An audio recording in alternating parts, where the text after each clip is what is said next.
Hello and a very warm welcome from the Oxfordshire Local Enterprise Partnership. I'm Howard Bentham and this is the OxLEP Annual Event 2020. Like most things 2020, a very different shape and feel to the annual event this year. Last year, if you recall, we were all enjoying the incredible setting of the Blavatnik School of Government in Oxford, chatting face to face over coffee and croissants in that building's dramatic atrium and wearing our best business clobber and smart shoes. How different this feels with every attendee and guest sitting in front of their laptop or tablet, a mug of something hot on the side of the desk, and almost certainly dressed more comfortably below the gaze of the camera than above it. I'll explore that point no further, you'll be pleased to hear.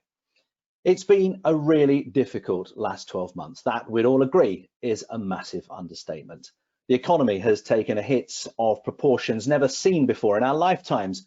A record fall in UK GDP of over 20% in the first part of the pandemic, thousands of people losing their jobs, and many more still with an uncertain future, despite the hope of an effective vaccine that will finally give us all our lives and our liberty back. A very bleak picture indeed. Businesses and business leaders have done what they do best and adapted to the desperate times with incredible resilience and skill, altering their business models to react to the grave situations that face so many companies. And Oxfordshire, as ever, has been leading the way. OxLEP has certainly played its part too in helping businesses survive the pandemic and the economic chaos that it's wrought. Crucially, OxLEP has been signposting the help that is available in a constantly shifting landscape. It's also, as a local enterprise partnership, driven the sense of community that it helped build pre-COVID, which has truly borne fruit with companies and organisations really pulling together to help one another through the crisis. Economies across the world face massive disruption, and this is reflected in the Oxfordshire ecosystem. However, we are home to some of the world's most innovative companies, respected academics, passionate entrepreneurs, and nurturing business organisations. Our goal at OxLEP is to accelerate the county's economic recovery for the benefit of both our residents and UK PLC. We're keen for today's sessions to be as interactive as possible. If you're watching this live, as you can see on the screen, there is a chat facility on this platform. We'll put as many of your questions to our panelists in a Q&A at the end of the broadcast. If you're watching this as a recording, please get in touch via the website at oxfordshirelep.com. Before we meet our first two contributors to today's presentation, let's just take a moment for a little inspiration. We all appreciate that Oxfordshire's success depends on a constant flow of young people adding their talent and enthusiasm to the exciting opportunities that exist here. People are the cornerstone of our collective ambitions for Oxfordshire, whether it's inspiring people from our hardest to reach communities or informing young people unsure as to what opportunities exist on their doorstep. This film was shot prior to the pandemic, but still shows that Oxfordshire is the place to make things happen.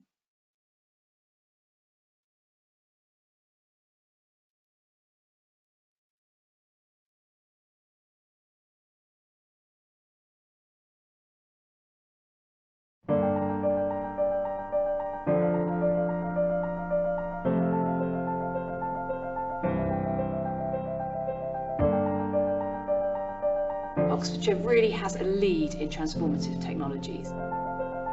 It is about talent. It is about creativity.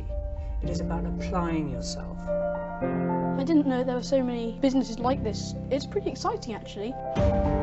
Today has been an opportunity for the students to visit various science parks around Oxfordshire to get a feel for the technology and innovation that's happening literally on our doorstep. I think it's important that they know about these transformative technologies so that when they're looking to go into the workplace, they've already heard about them, as in they can prepare. It was great to be able to highlight to the young people just the opportunities, the facilities, the capability. To actually see what's going on, to be inspired, to think, I could grow up and do that. That looks really cool. When you're in school, you're kind of informed about your subject, but not all the different career pathways. I think it's interesting to see where you can go when you're older. We have the people in the industry talking straight to us, telling us what they're doing, telling us what future jobs might hold. It relates it to something in the real world, which I think is really helpful for motivating students. There's been a whole range range of inspirational speakers this morning. They've all been on different journeys, and it's really important to get that sense of there is no one right path. People come into this sort of area through all different ways. Some people didn't even get any A-levels and then got an apprenticeship and came in that way. These people had not necessarily got the best grades or hadn't got the best grades the first time round. They still made it to where they are and they're still succeeding in life. It's not a case of you've got to have this type of experience or that type of qualification. It's more about, do you want to really work? Are you passionate? Are you keen? Are you eager? I think that the technology tour has been excellent because of the range of technologies that the students have been exposed to. Hopefully it will inspire them to actually look around here for job roles in the future. It makes me more optimistic about staying in Oxfordshire rather than having to move away to California or wherever you dream of. I think I've found that there would be many different placements. It would help me with my degree and with future employment that would kind of open up to more opportunities and more career prospects. We want to encourage more companies and organisations to offer placements. We're investing in the future, investing in that talent pipeline so that people are inspired. I want to encourage the young people to get involved, to get interested, and then they will hopefully think about their futures and contribute to changing the world.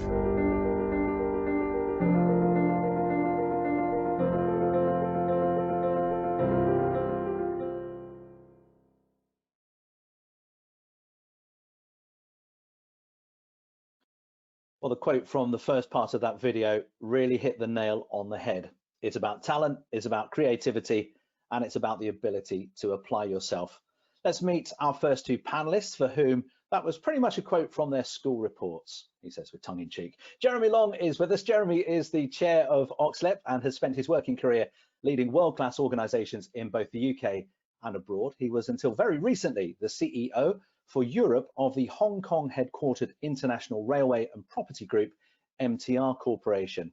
And Nigel Tipples here. Nigel is the Chief Executive of OxLEP and has over 20 years experience in the formation, development, operation and management of organisations across both the public and private sector.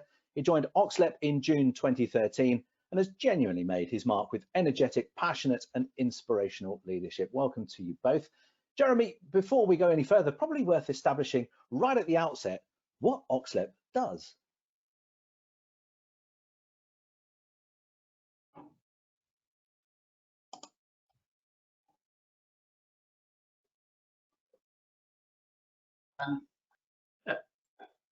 Good morning, everyone. We're a small organisation, and it's often difficult to grasp exactly what a local enterprise partnership does. Local enterprise partnerships were set up almost a decade ago by government. We're a government organisation, and we play a role in, I would say, 5 different ways. We help working with our local authority partners, our universities, to understand what the strategy, what the vision for our region should be. Each LEP broadly covers a county in this country. So for us, it's the future of Oxfordshire. And what we would see as the economic vision, what we would see as the opportunities within the region that we look across. And we do that in a number of ways. So we will produce strategy documents that will help others to understand what's going on in the region, the economy, and will help us work towards milestones to develop that. You've just heard only a snippet of what we do in the skills area. We have a very effective skills board, skills panel, of skills specialists from our schools, from our further education colleges, from our universities and others who, amongst other things, as you've just seen, offer youngsters the opportunity to understand careers in their area, some of the emerging industries. We do something similar, but for small businesses. We help small businesses to grow, to improve their capability, to improve their general management skills. So we run a growth hub, and we'll come back to that this morning in terms of what our growth hub's been doing, particularly more recently in the pandemic. But we draw on business support schemes that exist in the past, both across Europe and here in the UK. And we offer those locally, working with other business organisations and again with our local authorities.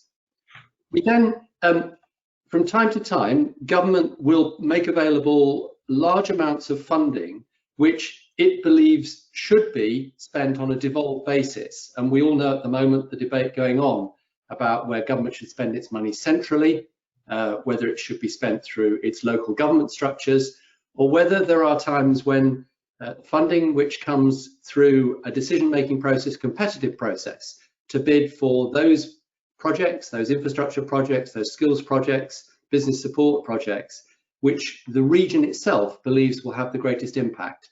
And as OxLEP, and you've already referred to the management team, Howard, Nigel and the team have done a really excellent job in the last few years in making those cases to government.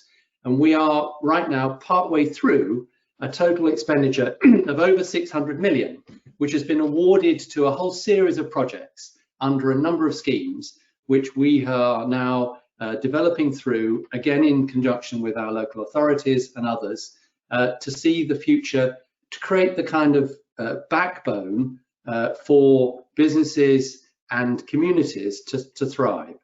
And then finally, we have an international perspective.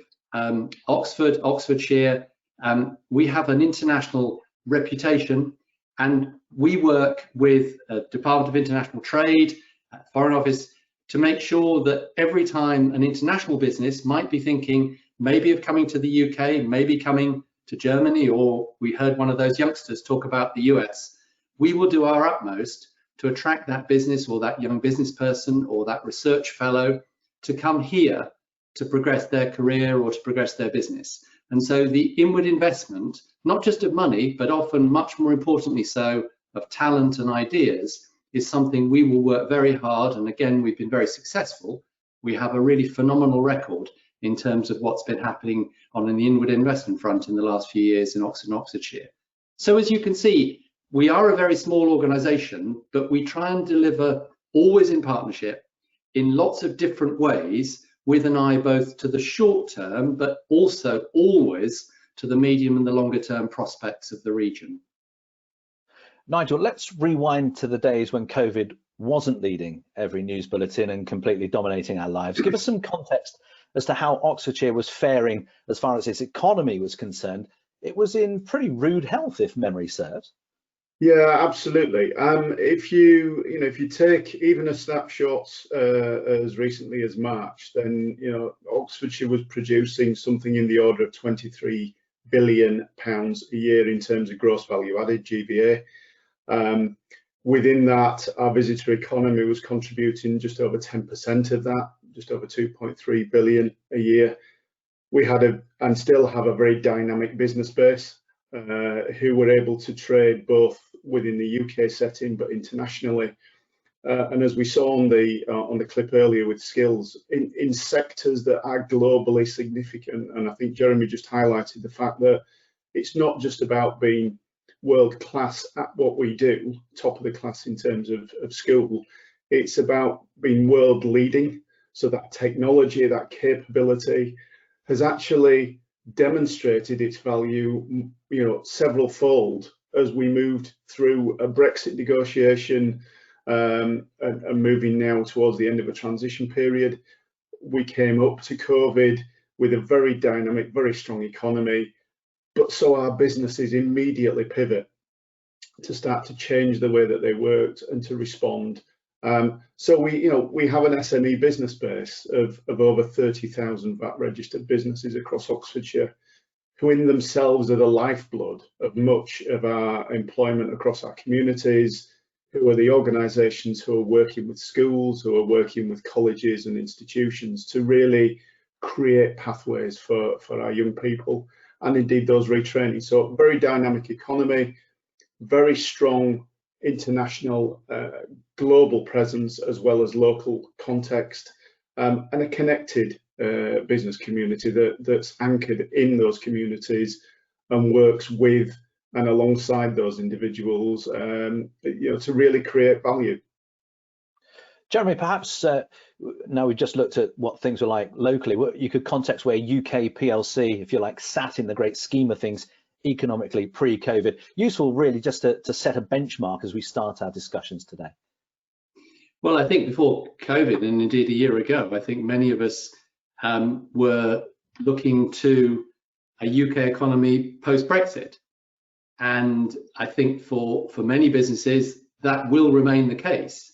The challenges that we will face going into 2021, wherever and whenever we are able to put the short-term pandemic issues more behind us, it will be about the UK economy needing to, even more so than ever, make its own success. So those technologies, those industries, those areas where, as Nigel was saying, we have world eminence or we have world leading technologies, it will be absolutely about the UK economy needing to put those on a world stage to increase our export capability, to continue to bring talent here so that it can grow, and then in turn it can create the jobs, the opportunities, the prosperity that will sustain this economy long into the future. That, if anything, has become even more important than it was a year or more ago. Before we start looking forward, Nigel, just reflecting, those first few weeks of the initial lockdown left us all with far more questions than answers. What were some of the biggest challenges companies were facing in those early days? Yeah, it's interesting. I think as we ourselves as a company had to respond to changes in pattern of work, so suddenly having to move to an online platform, looking at how you support your workforce working from home but still effectively operating within a workplace. For those who weren't able to pivot in that way, to move to an online platform, it was about adaptation. And we saw some very significant changes to working practices in order to accommodate social distancing, that mechanism that's not a natural kind of human instinct to keep your distance from your work colleagues. I remember looking very early at pictures of how the BMW Mini factory had adapted very quickly to a process and a protocol of working that allowed them to keep moving, but look very much at how you built social distancing in. Many of our engineering firms, our life sciences firms, technology firms had to continue to operate, and they really did respond very quickly with adaptation. The challenge for all of them was maintaining that kind of production flow, the supply chains, the manufacturing capability. And for some, it was about having to turn off one market opportunity and explore another. And we saw some very significant changes nationally, significant around ventilator production, CPAP, the kind of managed air systems that were being developed through automotive and advanced engineering technologies. So really significant changes, but that balance between work in a workplace and working from home was something that we've not had to focus on before.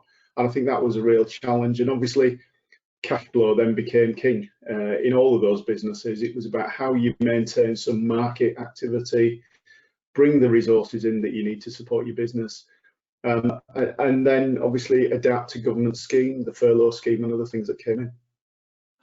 Jeremy, the UK and continental Europe were affected after the initial impact in the Far East. Were governments, including ours, slow to react to the impending disaster that was awaiting us? And were there lessons we could have learned more quickly from countries in the Far East? I think it's very difficult for any of us right now, still in the heart of, unfortunately, of what's going on, to really make those judgments. And I'm not going to be the one to say that I think things were slow. We all know we were living with something and a process and what was going on, which no country had really faced. And each country's circumstances were slightly different. Our cultures are different. Our structures at a national or local level are different. There are clearly lessons coming out now, and I'm sure we will be better prepared in the future for anything similar.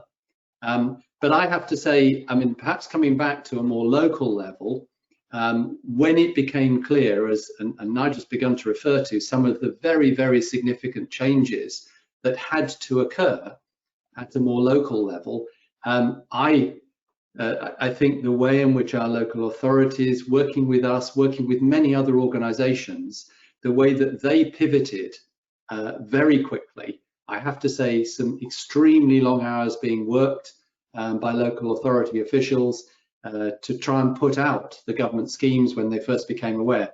There was some extraordinary effort going in. As much as we all recognise the absolutely amazing effort that's come from our frontline workers, from National Health and others, there are an awful lot of others behind the scenes that were also working very, very hard to keep our economies going. And Jeremy, just sort of following on from that, I mean, how important is the fact that we are actually home to some of the world's most innovative companies, respected academics, passionate entrepreneurs, to help drive a way out of the slump we're currently in? Well, I mean, we're all watching, aren't we? I mean, the life sciences activity here in Oxford, not many people would have been aware of the extent of the expertise here. It had existed for some time. It's not alone. There are other centres in the UK with this kind of expertise, but the coming together of the effort, the facilities, very, very quickly making resourcing available, which the university did. We're all seeing the benefits, and hopefully we'll be seeing the benefits personally, individually, sooner, much sooner rather than later, as a result of the vaccine activity. But one can look across other technologies where we are simply world leading and we have the potential to develop really significant businesses of scale. So you saw from that clip some of the space activity going on at Harwell. You saw just in the distance in that clip some of the other computing activities, nuclear fusion, autonomous vehicles. One can look across a range of what are tomorrow's technologies, and as those students were saying, it's often difficult to grasp, even if one is being taught a little bit about these, and in some exams one's seeing some of these things. It's a very different thing to actually understand how one's career might be in these kind of technologies, and to make the bridge between being someone who may think they're interested in it, but really figuring out how they can become a participant and to benefit and make their own livelihoods in some of these very, very new and very different technologies. Nigel, I remember speaking with you very early on in the pandemic, and the point you really emphasised was that we've never actually had so much support to help our business community in Oxfordshire. Talk us through some of the main parts of this. Yeah, again, Jeremy just referred to the work that the local authorities and NHS and the kind of whole system approach that we've adopted as Oxfordshire the Place, which was critical in helping us to balance government investments to support businesses in the early stages of the pandemic. So grants that were deployed via a local authority economic development teams. Alongside that, we were starting to pivot our general business support activities, so that investment coming in through things like peer networks, our innovation support for business program. We adapted some existing funding to support some small capital grants to help people to invest in equipment to be able to move online or to change their business processes. There was a real effort around how you align some of the ambition of those businesses with the whole innovation agenda. Again, Jeremy's touched on some of the large technology, but if you look at the SME business base that we have, their capability to adapt was really tremendous. So what we were doing was tailoring a stream of programs around business support, mentoring, one-to-one advice, peer networks, to help give those businesses the confidence to look at new ideas, to look at how they might adapt and change their business operations. There are examples of businesses who sadly couldn't operate, but decided to change their entire business process and effectively created a new business through COVID, and have developed effectively a new stream of work that's allowed them to perform. We've seen our, if you take somewhere like Hook Norton Brewery, where they've maximised their online sales, they've supported their pub chains in a time of very significant impact. But what they're looking at is the future. They've been looking out 2 years, 3 years. What's the market going to look like? How do we support the businesses so we can project a new market opportunity and move through? Now, sadly, not everybody's in that position, and what we've been able to do through our Skills for Business and other programs is to look at how we can support the development of individuals and businesses, look at the skills they need, can we help them to reposition? And for those who sadly have lost their jobs, how can we help them to either find new employment, working with Department for Work and Pensions and our wider networks, but actually just think about the market opportunities. The clip we saw earlier with the students going around places like Howell and others, but across our visitor economy, we've seen over the summer that many people have moved and taken work in different sectors, completely different sectors. We've had a land crew over the summer of Oxfordshire residents supporting the agricultural sector, fruit picking and a whole range of other things, who otherwise might not have had employment over the summer, and they may have been employed in the wider visitor economy or other sectors. So business support has been there. The critical bit has been communication. We've worked really closely with government. We've worked really closely with our local authority partners, particularly their economic development teams, so that a business can navigate, they can understand the complexity, they can find the funding that's available. And our biggest challenge continues to be making sure those businesses know the support that's available, access it through our website, through our partner websites, and provide one-to-one support. A voice at the end of a phone, a person to speak to on a video call that can just give you that sense of where the direction is and how do we help.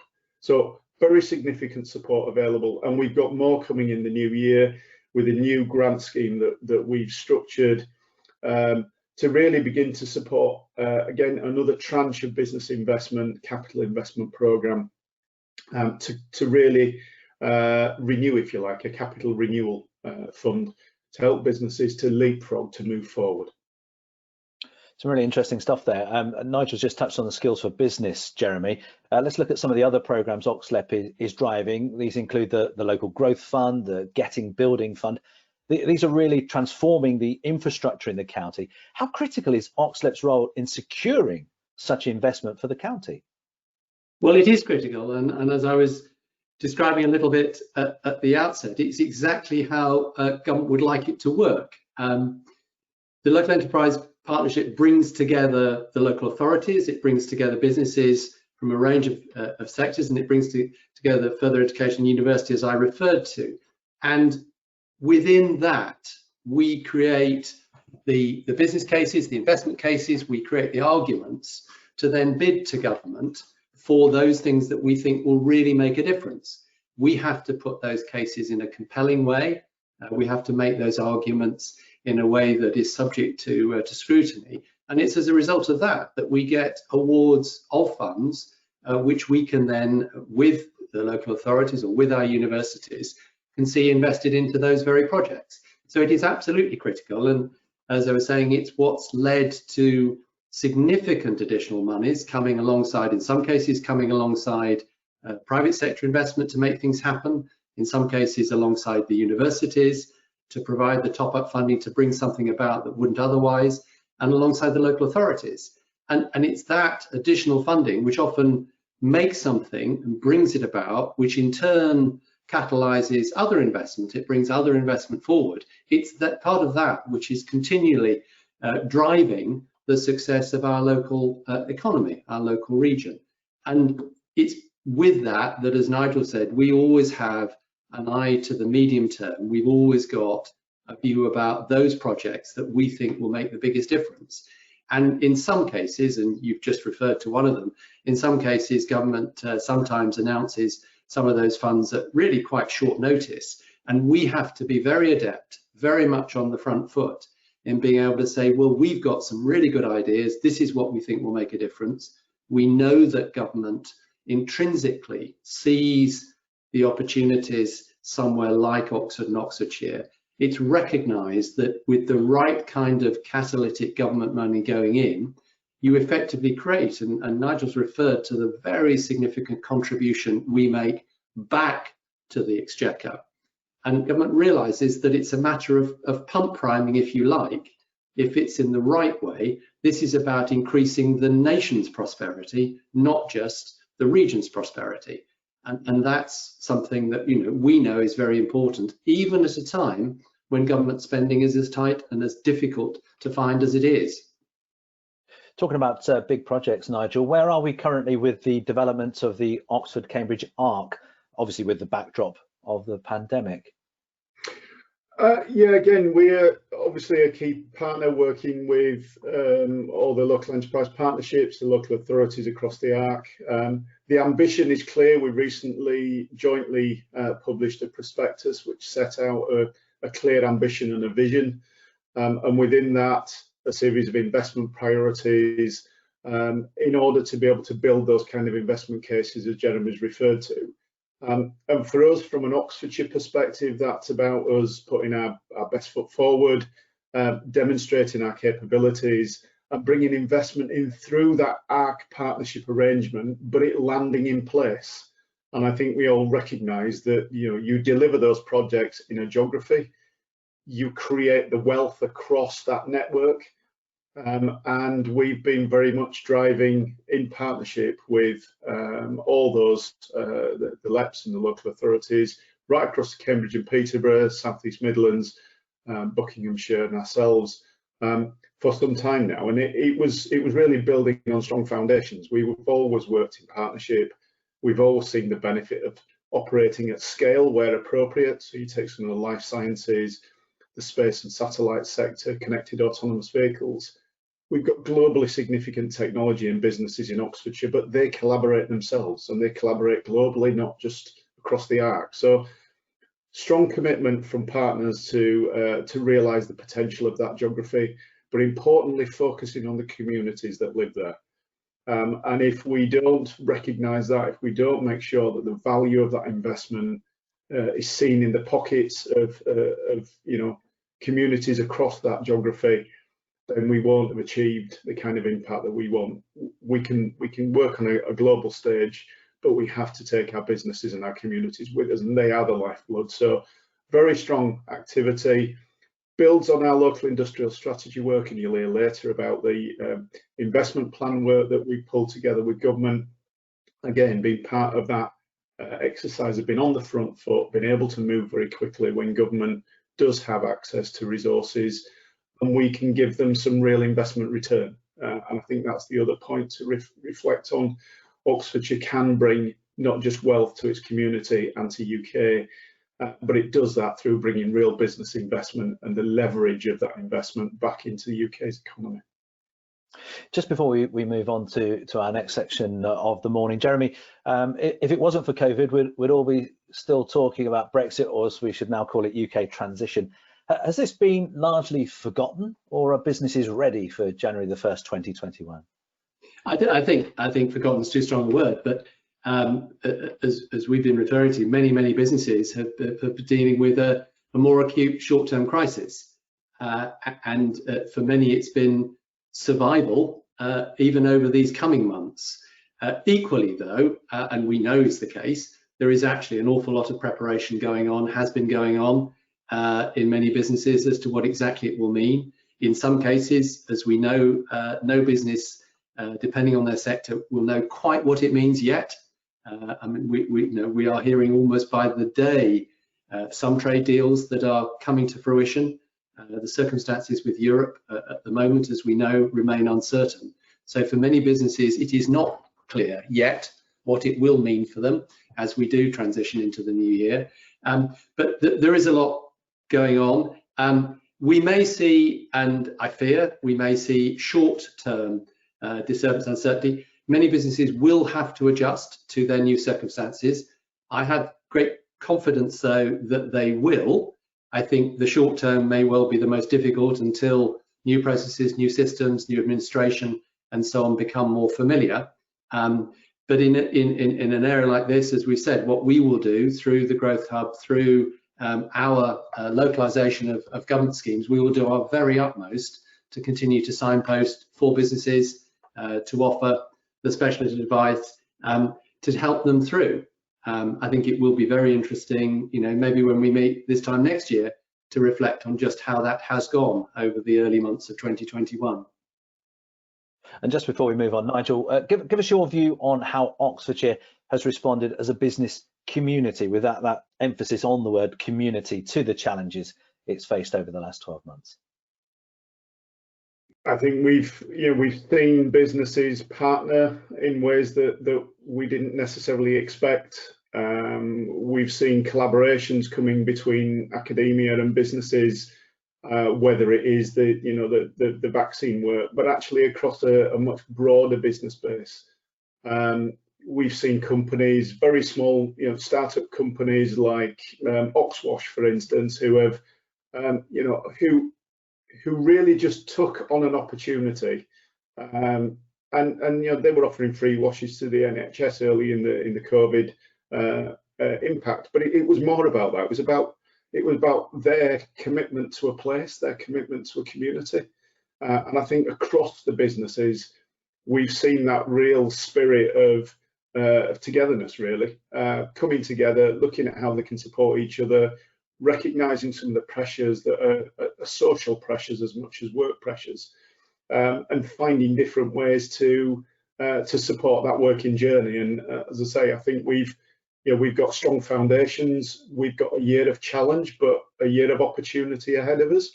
And for many businesses, that's been about being able to just pause long enough to think about, can we move? Can we change our operations? Can we move in a way that's more productive for us over the medium term? So very strong, very dynamic, but we mustn't underestimate the impact. We'll continue to focus on the support that's necessary, the support that's available for businesses, get that out to them, and then work together to really rebuild the performance of our economy to that which it was both pre-COVID and what it could be and will be in years to come.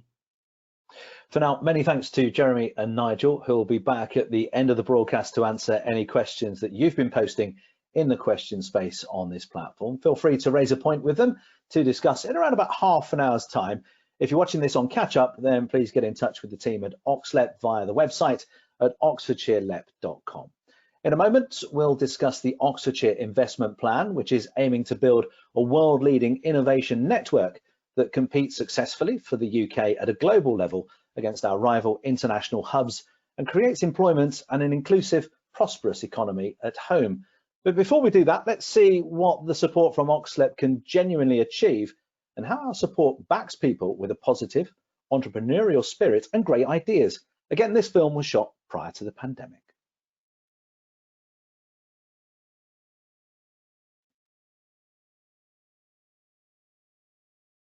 My big vision is to simplify the way that someone experiences the healthcare system on the African continent. My name is Atherton and I run a biotech startup. We are developing a system which allows someone to know if they have a disease like Ebola in 5 minutes. And then we can also predict where the disease will spread. It looks like a pregnancy test.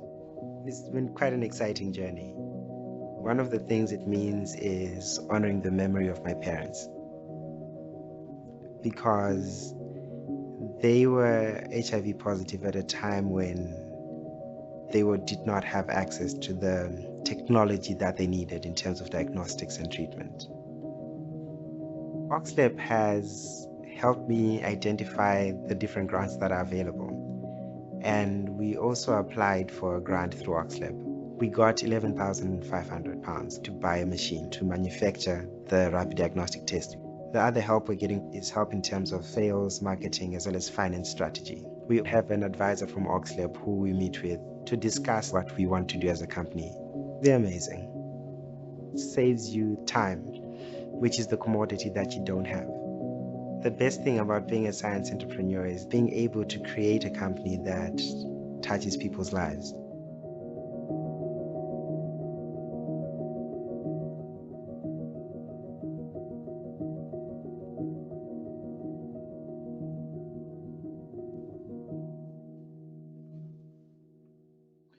A reminder that if you wish to take part in the Q&A we have scheduled at the end of this presentation, please add your point in the question space on the platform, OxLEP's Jeremy Long and Nigel Tipple will be on hand to answer your questions. Now though, please allow me to introduce our next contributors to the OxLEP annual event. Ahmed Goger is the Director of Strategy and Programmes at OxLEP.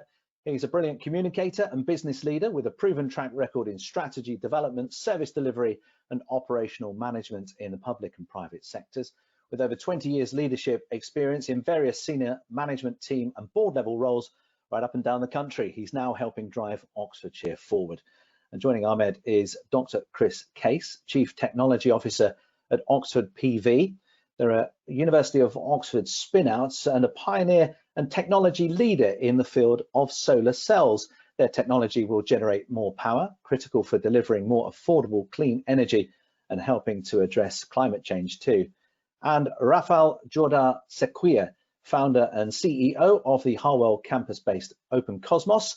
They deliver satellite-based solutions designed to tackle Earth's biggest challenges, offering their customers everything needed to bring them actionable information from space. Welcome to you all.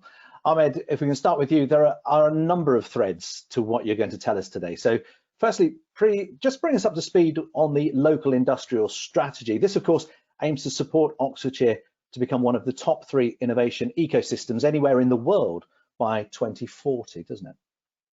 Yes, Howard, and good morning to everyone as well. Last year we launched the strategy. It was a strong validation of Oxfordshire's absolute leadership in the UK economy, document jointly endorsed and published with government, confirming our lead responsibility within the UK to drive the UK's economy internationally in these science and technology fields, as well as within the UK itself.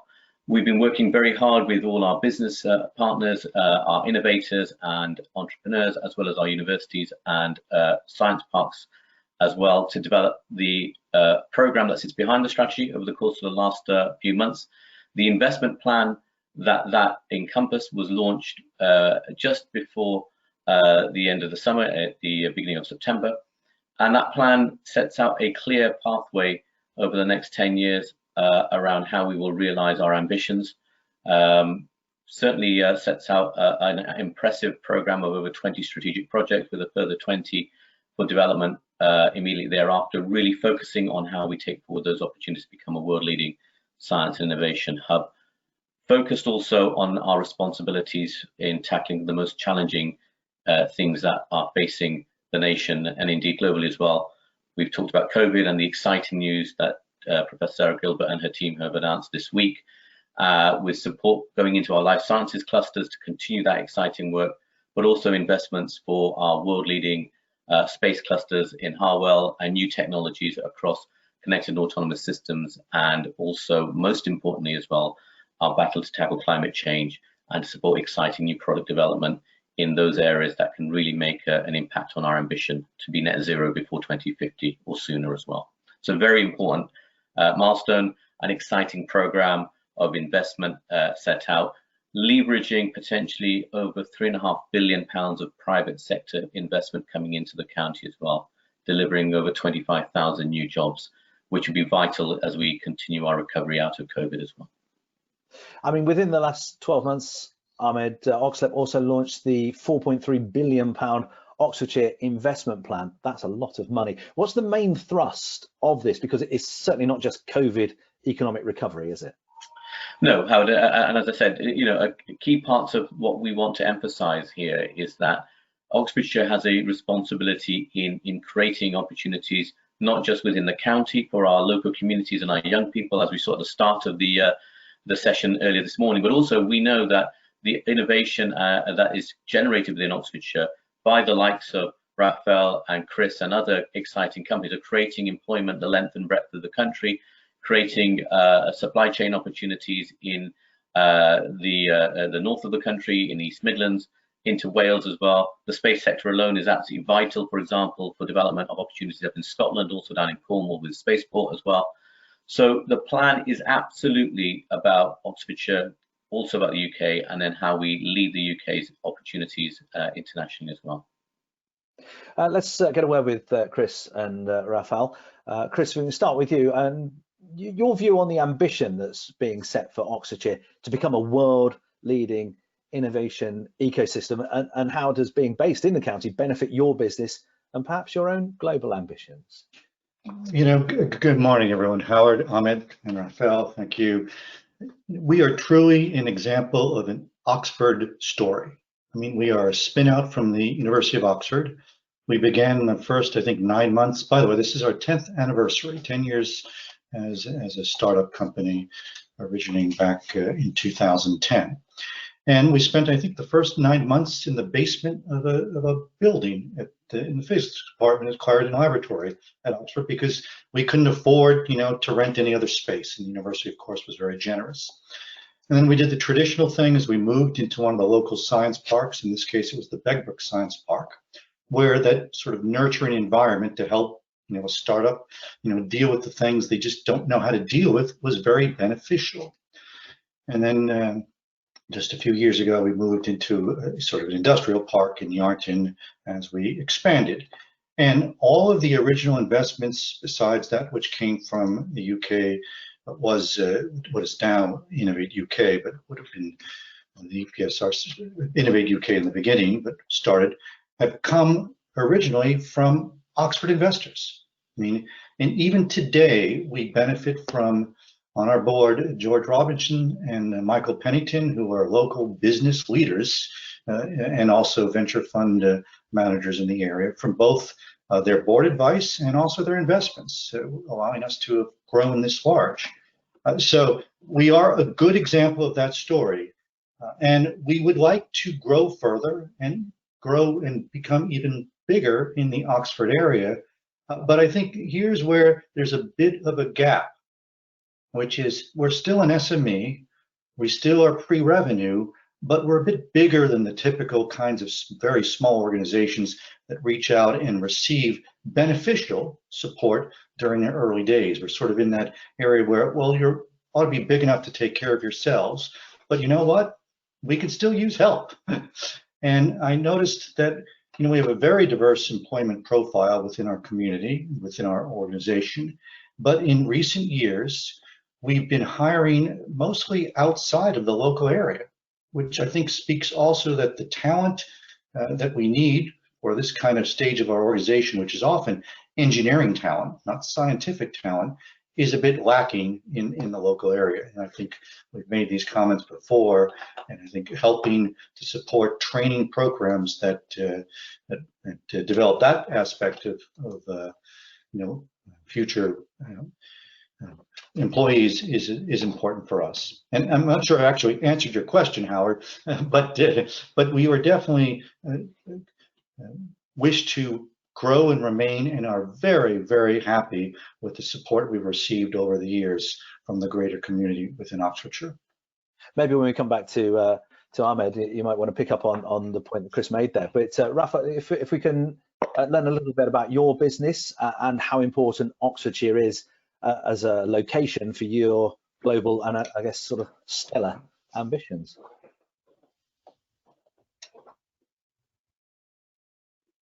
Just unmuting myself. Nice to be with all of you.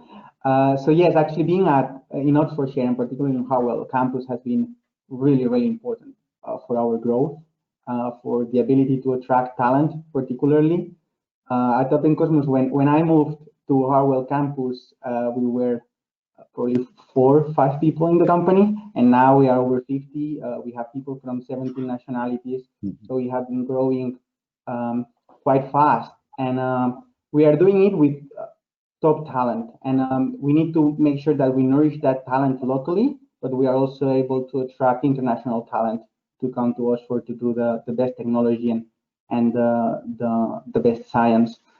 In our case, it's particularly important because the space sector, and what we do, by the way, is we provide entire missions as a solution. So we design satellites, manufacture them, launch them, and then provide the resulting data or connectivity services to the customers. And in our case, it's particularly important to be able to collaborate with the existing ecosystem that there is already in Harwell and in broader Oxfordshire. We have a lot of partners, a lot of customers, a lot of suppliers that are embedded in that network, and it really feels like we work as a team, and that's really, really important. And the other key aspect is that there are great universities. There is it's a location that is very amenable also for international talent to come And that also has helped power and nourish our growth. Ahmed, just picking up on the points that Chris and Raphael have made there, and also thinking about the local industrial strategy, the Oxfordshire investment plan, how will these plans and what you've heard from Chris and Rafa directly affect our communities in Oxfordshire? Yeah, I think one of the things we recognised very early on, and we talked about at length in both the industrial strategy and also in the investment plan, is making sure that Oxfordshire's communities and the fantastically skilled labour force we have are more aware of this wonderful, pioneering business base that is flourishing around them as well. A lot of the time we've noticed that we want to make sure that people are aware of what's going on the likes of Harwell and Culham and at Yarnton and at Begbrook. These are incredible businesses desperate to recruit and desperately seeking staff, as Chris has inferred. And a lot of the challenges have been actually making people aware of just what's going around them. Now, the connection with young people is really important, because what that's doing is inspiring people to see that there are real high quality opportunities for them on their doorsteps, and developing the skill sets is a vital early step. But also, I think one of the things what the investment plan discusses and aims to do, which is under the Oxfordshire social contract part of the plan, is to provide the capability for our existing workforce to develop the skills necessary to take on the jobs that are being created in these areas. And there are lots of opportunities. Those businesses in manufacturing that are within the Oxfordshire ecosystem who have the exact skill sets that Chris and Raf and others within the space and clean tech sectors are exactly looking for.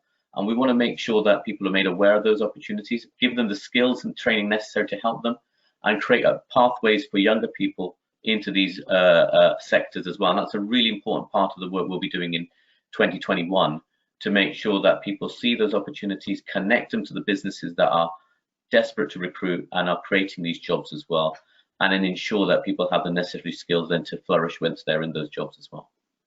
Chris, given your company's role in all things clean energy, what does the current situation mean for your growth opportunities? Has the pandemic perhaps emphasised how businesses need to invest in low or zero carbon initiatives? Well, we have been surprisingly spared significant impacts from the pandemic. So, almost immediately when we saw things back sort of in March, we made adaptations to our workforce. We actually brought people on site for shifts and off site for the other weeks to reduce things, and rapidly tried to adapt the site to make it safe for the workers. And as a result of that, we continued our operations, which I think was very successful in that way. I'll tell you what we are not doing very effectively is taking advantage of the networking opportunities within Oxfordshire. Like when we had to make changes in the ventilation system, we just went out on our own and tried to discover how do you do that and what kinds of sensors do you need to do that. And I'm sure everybody out there was facing the same problem, and we should have shared our learning with others and benefited from learnings from the other people, which is kind of a bit sad. And of course, we are working to develop a product which we think will help accelerate the adoption of solar, which is necessary for decarbonization of the world. We think that's very important. Yet our own facility does not have any solar panels on it. And you'd think that's kind of an embarrassment, and it is an embarrassment, but as a pre-revenue company, we have to make hard choices between where we spend those investor dollars, so to speak, and putting them on solar panels, which is an important thing for the community and for decarbonization, is not something we can do. So I would say a good place to put money back into the community is to take funds and put them onto the rooftops of these science parks and get rid of the impediments and the local regulators and the landlords who say, no, I don't want that. So you have to have it, and here it is, and fund those kinds of things. So we are absolutely convinced that we will continue to contribute with this technology towards the decarbonization of the world, but we'll take more help. And I'm almost embarrassed to say that we are not so good at sort of communicating with the network. I mean, we know our neighbors, but we almost never share best practice. We don't even share supply chain benefits. Saying, why don't we have like a local buying collective for the chemicals and gases we buy. And that's kind of unfortunate. And I'm convinced that Ahmed's group can help us with those things. Conversations that need to be had by the sounds of it. Rafa, tell us about how COVID has impacted Open Cosmos's work. Have you seen greater collaboration across the campus at Harwell and the Space Cluster? I mean, it's the biggest in Western Europe, of course. Yeah, great collaboration actually, and most importantly, one of the biggest challenges that we had when the pandemic started was to make sure that the facilities where we manufacture our satellites were keeping operational, right? So we could keep progressing with the development. And a very important factor in that was the huge efforts that we did at the beginning of the year, because it was before we knew all of that was coming, in automatizing and upgrading those facilities. I remember the first time that people from OxLEP actually visited us on campus, and we were still at the back of a garage with a very small clean room and working on the satellites in pretty precarious conditions. And now we upgraded to a full new building that is called VISC, that is based on Howard campus, where we have a bigger clean rooms, ability to expand. We have engineering labs, and the automation work that we did very early when we set up that to make sure that people could work remotely, that satellites could be tested remotely through the cloud, full loop of operating the satellites and testing the satellites in the clean room, with people working mostly from their home actually, and just a few engineering talent being physically present within the clean room with all the safety equipment required, has been key. Without it, we wouldn't have been able actually to keep the pace with the delivery of the satellite. We have two just about to be launched. And most importantly, we see that with great hopes for the future, right? We see how these facilities can scale. We want to keep our ambitions up in Oxfordshire and keep growing and automatizing bigger facilities where we can do not only individual missions, but also constellations. Ahmed, just coming back on what Rafael and Chris have said there, essentially we're talking about the fabric of the buildings we're in, these organizations. We're talking about trying to get conversations going, useful conversations, and obviously with UK transition on the horizon, will we still have access to the right people that companies like this need in the UK if we aren't managing to fill the roles with homegrown talent? It's a very, very important point, and it's something that we continue to push very hard on all the way into government. We have been assured that there have been some changes made in some of the visa regulations that enable scientists and experts to continue to secure employment opportunities within the UK, and that's absolutely vital for us. That was very important as part of the space cluster, especially with the opportunities that comes with the sector as well. We're also working on the basis that the commitment to R&D that the government has set out in the UK roadmap makes a very important role for Oxfordshire within that to drive the UK's R&D and commercialisation agenda. So we're working on the basis that there have been tweaks in the immigration system, and we've seen also in the most recent changes made that particular dispensations are being made in very key sectors as well. So the key thing I would say in all of this is that we've got to continue to make sure the case is made, dialogue is maintained into government as well, and that our business leaders are visible in those discussions as well, because that's the thing that government will pay attention to, because there's absolute clarity in thinking here. Howard, we've got the spending review announcements later on this afternoon that the Chancellor's making, and he will set out some challenging economic conditions for the UK. They are going to be depending on places like Oxfordshire to continue to deliver the sort of economic growth we've been able to successfully deliver so far, and for the likes of these esteemed colleagues we have on our panel to continue to innovate and develop those products and services that are world leading. That will deliver the receipts into the UK Exchequer, and it's absolutely vital that we are making the case for support for Oxfordshire's economy and Oxfordshire's businesses to make sure that we continue to deliver for the rest of the country as well. Before we move on from this section, Ahmed, tell us specifically about the energy strategy. I mentioned the number of strands in what you were going to tell us today. The energy strategy is a crucial one. It's supporting the county towards a zero carbon future. Absolutely, it's one of the things that we did at the end of last year, launching the energy strategy and the delivery plan. It sets Oxfordshire on a clear path to net zero by 2050 or sooner. And this is one of the things that I sometimes reflect on, about how much is going on here in the county that we're not aware of. You know, we have the pleasure of Chris and his fantastic words about what Oxford PV are doing, but there are many clean tech companies that are right now tackling the challenges of climate change, and the energy strategy is looking to support those businesses, continue to accelerate their new ideas in areas like flood resilience, and also solar PV and renewable technologies as well, and also opportunities around managing the grid in a different way to ensure there's more effective gas and electricity supply and demand. We've got 2 national demonstrators in Project Leo and also the Energy Super Hub that are testing battery technology that could power, for example, the next generation of electrical vehicles across Oxfordshire as well, which will be transformative for the UK as well. So the energy strategy is there to do a number of things: promote the clean tech sector across Oxfordshire, support the businesses that are pioneering, but also help and work with our partners across universities, social enterprises, housing developers, local authorities, in looking at how we can retrofit and improve energy efficiency in things like our housing stock and also our grid system as well. We're making significant headway in that journey, but a lot of it is going to be there to come, and we've got to make those cases to make that behavioral and transformational shifts in people's habits. I think COVID has had an impact. People are thinking about new ways in which they use public transport, new ways in which they can repurpose their buildings and properties, and I think there's an opportunity to accelerate that in the coming year.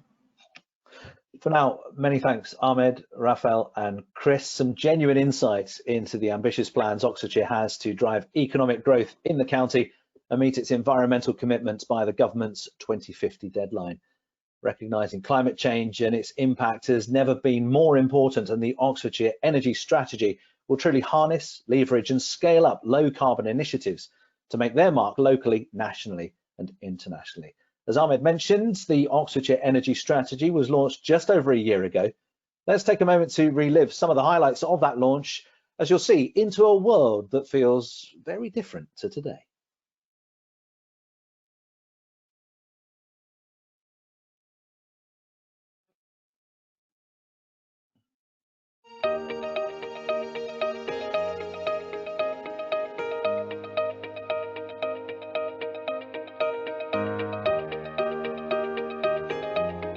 So this evening we're launching the Oxfordshire Energy Strategy. It's an ambitious framework that sets Oxfordshire to the path towards zero carbon by 2050. The strategy aims to develop opportunities for businesses to expand and grow, adding a further £1 billion of value to the Oxfordshire economy and creating 11,000 new jobs. It also creates a fantastic opportunity for local communities to benefit from the innovation that's being developed here in Oxfordshire.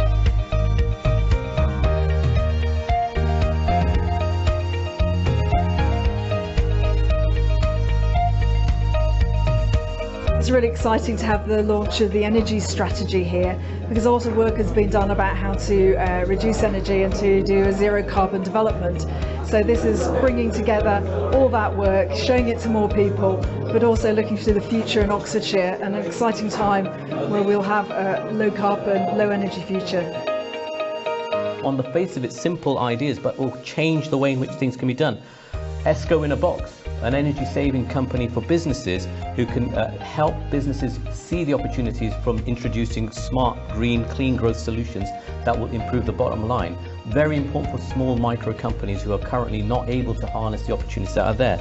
We've got Oxfordshire Green Tech developing the network between low carbon businesses and also opening out opportunities for investment to other SMEs as well. The Hydrogen Hub, Park and Charge, several other initiatives around improving energy efficiency at homes through Cozy Home. We're really happy to have this energy strategy out there and launched. We know we've got to get to zero carbon as quick as we can. We run One Planet Oxfordshire, which is also working for zero carbon as quick as we can get there. All the people who can do that, they're here in the room. There's a lot of great brains here. We've had a good time all chatting to each other, and we've got a lot of work to do. Tonight's event has been really interesting because there are so many people that really want to get more green and understand the green culture. And if everybody builds on being green and shares that message, it's going to just make a better future for our children and our children's children. Let's embrace the future. My final remark to you all is a plea. I would want you to shout to the hilltops through whichever means you have at your disposal to promote the clean growth sector here in Oxfordshire. Speak about it positively, speak about it proudly, promote it, utilise social media, whatever platform you have, get the message out about the brilliance that's going on here and that the opportunities to really strike out new ground on the sector can happen here, and we can lead the country on that. Thank you very much.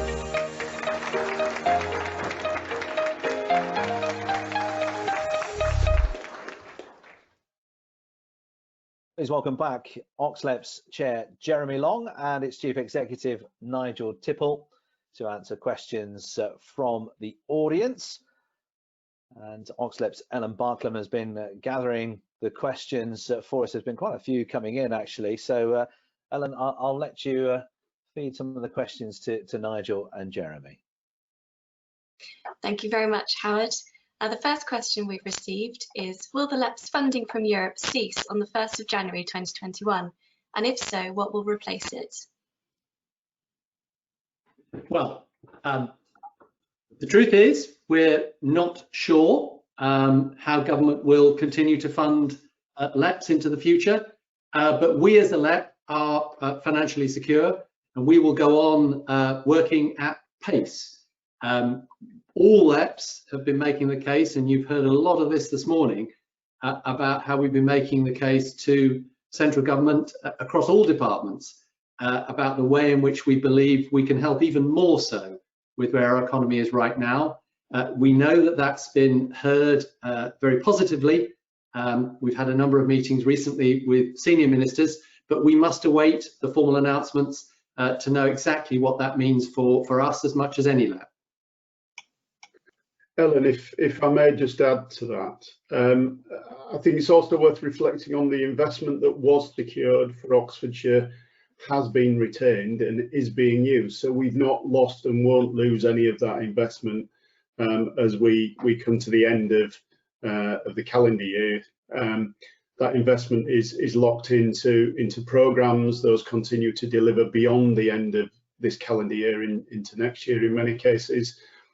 So the value of that investment is there to support businesses, and it's going to continue to have a positive impact. There's a momentum there, but as Jeremy says, we'll look to work with government and with other partners to really bring some clarity to the next stage of investment requirements and support businesses through that.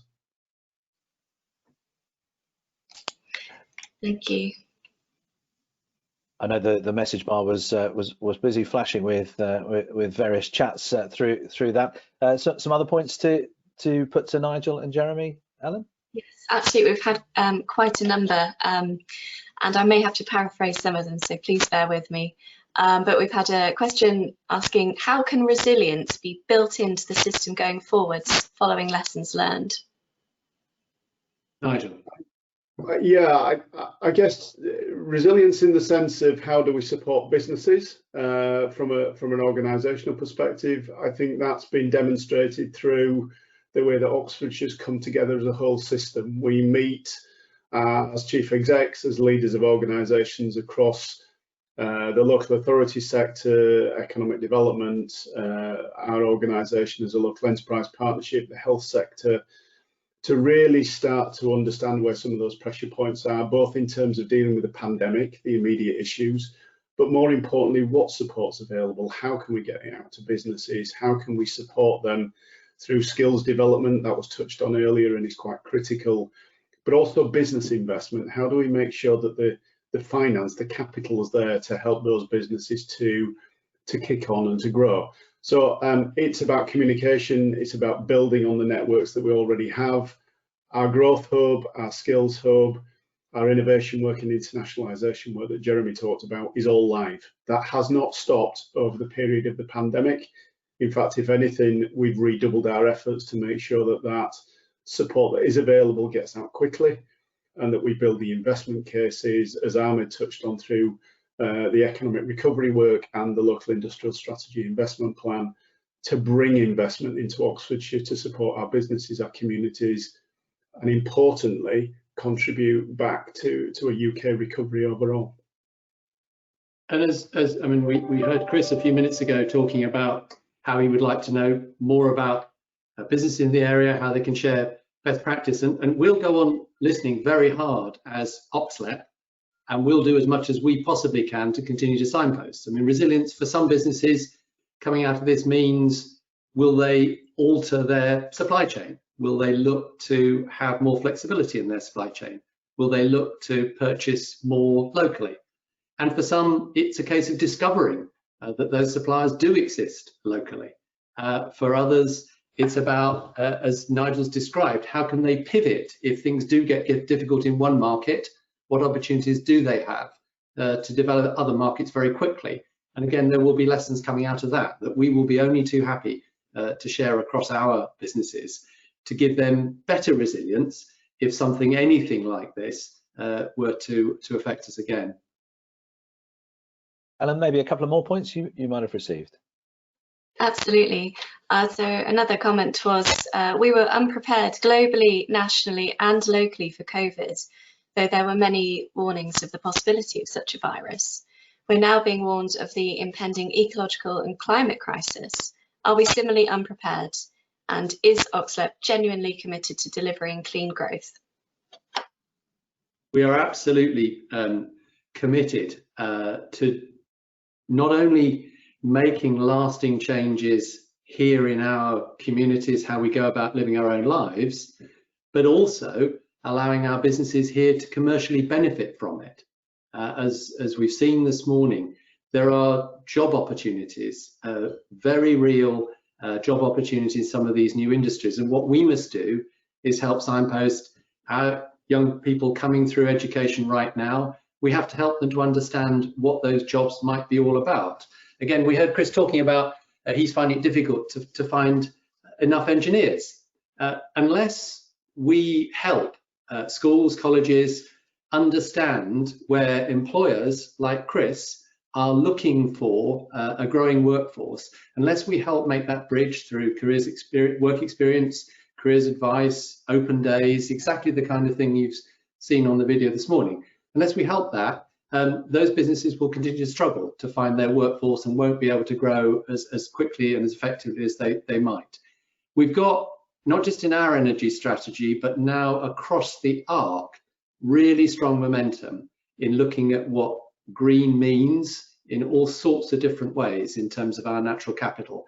And that together with how we help those who are not prospering as much as others in the community, the inclusive, the social contract that you heard Ahmed describe, those are two absolutely fundamental cross-cutting themes in the way that we're looking to help our economies thrive.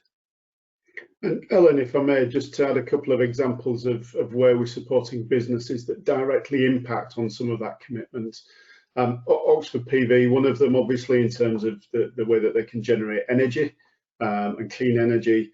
We've got very significant businesses that we're working with and supporting around battery technologies, around electric vehicles, zero emissions, artificial intelligence, a whole range of technology and innovation that is changing the way that we live and work.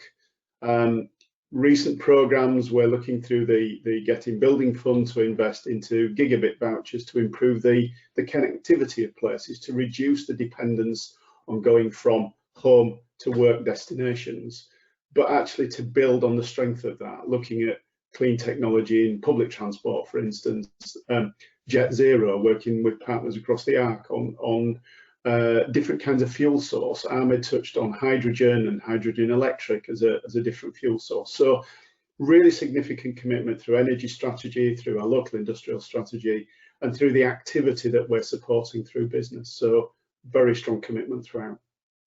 Ellen, perhaps one more question or one more theme that's come up on a number of questions that you've received for our two guests. Absolutely. We've had a couple of questions regarding training. So talking about how can we all work together to build up the frontline skills and training that's required to deliver these projects that we've touched on earlier. And where would people typically go or look to for training, and how can they look sort of before going outside of the county, or how can they work with local providers to develop training needs? I think if I kick off, clearly our skills team through our skills hub have got really significant connections into that ecosystem, into the whole system of private provision, as well as our further and higher education support systems. We're working with skills, and we've continued to innovate in the way that work is going on. We're working with Careers Enterprise Company and others to really set some standards at a school level in terms of experiential kind of work activity that allows people to think about where future career paths are, working with employers to identify apprenticeships and traineeships opportunities, where you effectively can start to build that future workforce, to bring together some of the initiatives around individual skills programs. So we've got our Skills for Business, we've got a range of activity that is developing bespoke training plans with businesses. But even before that, in terms of the support that we give through our business support system, to think about what the business priorities are, what's the direction of that business, what are the skills and the structure that they need in order to perform effectively. And we have a real wealth of talent in our education system, in our young people. And as Jeremy's touched on and others have today, it's about realising that potential. It's about helping to educate our educators so that our school teachers, our colleges are aware of the opportunity. And we've made significant investment into facilities across that, particularly FE sector, to really bring to life what an alignment between business and training and skills means, and tangible investment. So work with us, through our website, through any of us, through the contact details. There are initiatives live all the time in terms of training and support. Let's work together. And from an audience, let's create a series of ambassadors that are out there that understand where to refer people for skills and business support, advice and internationalisation. It's kind of helping to shine a light on where future careers might be. And we know our colleges want to see classes full of the kind of courses that they know that employers will want. And what we have to do, if you like, is to help join up those dots. If young people apply for certain courses, or indeed not just young people, those that need to find themselves having to retrain and maybe move across sector, the easier that they find it to look forward to where they think will be able to make their careers. If we help join up those dots, our colleges, our universities will themselves prosper, and ultimately they themselves have to look to where they're successful in filling their courses. And from there will be trained individuals coming out into workplaces where we know there will be jobs in the future. Ellen, thank you for collating those questions for us from the audience today. OxLEP's Ellen Barklam. Gentlemen, last words of thanks, thoughts to the future. Jeremy, would you like to start for us? Yeah, I mean, it is very difficult. As you said at the outset, we're in extraordinarily difficult times right now. So if I sound optimistic against the kind of problems that any of us may be facing individually in our own personal lives, I don't want to overlook those in any way at all. But I am extremely optimistic about what we have here in Oxford and Oxfordshire. We do have, as we've been describing, an enormous strength that will carry not just this region, but our nation forward. And we will continue to play our part as OxLEP and the team and those of us that work very, very closely with a wide range of partners to help try and signpost what that future is, to help bring it about by way of drawing more funding down from central government to make those catalytic investments, and to help those in the region absolutely prosper. It's a tremendous place to come and live and work and enjoy one's life. Nigel, final words from you. Yeah, I think we've just really got to recognise how significant the change in working culture, in the kind of social impacts that we've seen over the last 9 or 10 months have had on our communities and our businesses, and how we have really stepped up and thought about new ways of working. We've, you know, as businesses, we've moved to online platforms. We've innovated in ways that we perhaps never thought we would.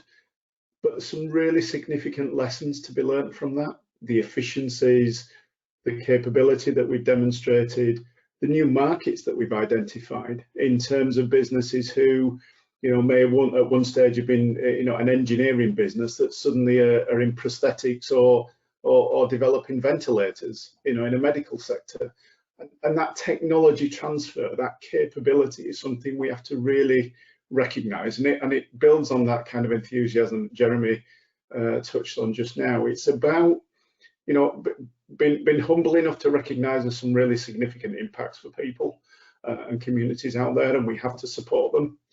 It's about communicating the potential of the market, and my glass is always half full. You know, it's about looking forward. It's about picking those up that need dusting off and help them move forward together. And just really build on that strengthened communication. I think if one thing for me that's been different in the last 9 months is the amount of effort people have put into contacting, communicating, engaging, partnering with each other in a way that we would never have done had we not had the stimulus of some of these globally significant impacts. And as I say, it's, you know, it's been a challenge, but I think for us it's about looking forward.